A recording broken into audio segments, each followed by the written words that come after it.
அன்பை எப்பயும் பிச்சை எடுக்க கூடாது, அக்கறைய எப்பயும் கேட்டு வாங்க கூடாது, காதலை கெஞ்சி வர வைக்க கூடாது, உணர்வுகளை சொல்லி புரிய வைக்க கூடாது. நமக்கு வேண்டியது எப்பயும் நம்மளை விட்டு போகாது, நம்மளை விட்டு போறது நம்மளுக்கானது இல்ல. இதை புரிஞ்சுக்கிட்டாலே போதும், லைஃப்ல செல்ஃப் ரெஸ்பெக்டோட வாழலாம்.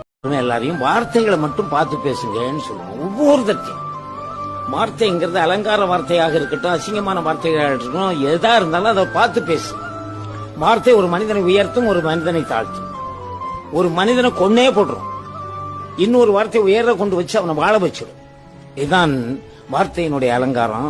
நம்ம தோத்துருவோமோன்னு எல்லாருக்குள்ளயும் ஒரு பயம் இருக்குல்ல, அந்த பயம் எப்ப இவன் ஜெயிச்சிருவானோன்னு மத்தவனுக்கு மாறுதோ அதுதான் உண்மையான சக்சஸ். உன்னே ஒன்று மட்டும் பண்ணாத, மற்றவங்க என்ன சொல்றாங்கன்றத பத்தி அவ்வளவு யோசிக்காத. அது அவ்வளவு முக்கியமே இல்லை. ஏன்னா மற்றவங்க உன்னை பத்தி யோசிக்கவே மாட்டாங்க. அவங்களுக்கு என்ன ஒரு நிமிஷம் உன்னை பத்தி யோசிப்பாங்க. ஆனா அவங்க என்ன யோசிப்பாங்கன்னு நீ நாள் ஃபுல்லா உட்காந்து யோசிச்சா அது வேஸ்ட் ஆஃப் டைம். ஸோ அதனால உன்னை பத்தி நீ யோசிச்சுக்கோ, நீ ஹாப்பியா இருந்துக்கோ.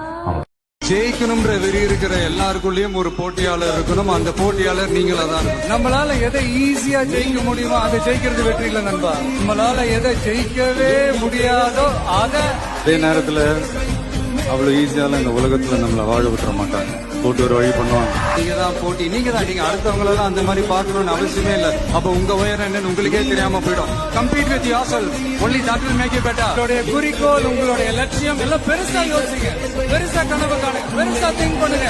அதையெல்லாம் யாரும் தவறு. அதாவது நம்மளுக்கு என்ன வேணுமோ அதை நம்ம செய்யணும். ஊர் 1000 சொல்லும், நம்ம வேலையை நம்ம பாடி செஞ்சுட்டு போய்கிட்டு இருக்கணும்னு வைங்களேன்.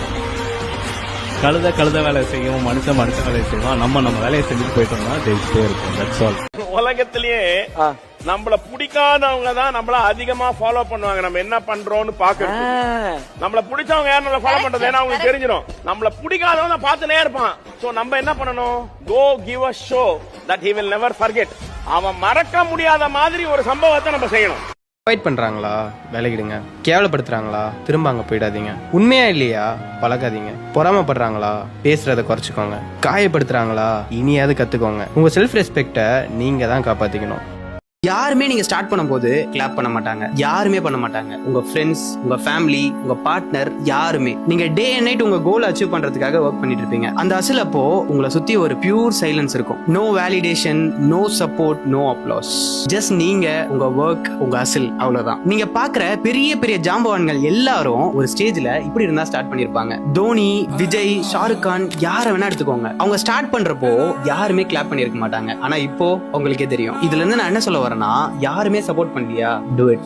யாருமே அப்ரிஷியேட் பண்ணலையா, do it. மோட்டிவேஷன் இல்லையா, just do it. ஒரு நாள் எல்லாரும் உனக்காக கிளாப் பண்ணுவாங்க. just make sure அது ஸ்டாண்டிங் ஓவேஷனா இருக்கணும்.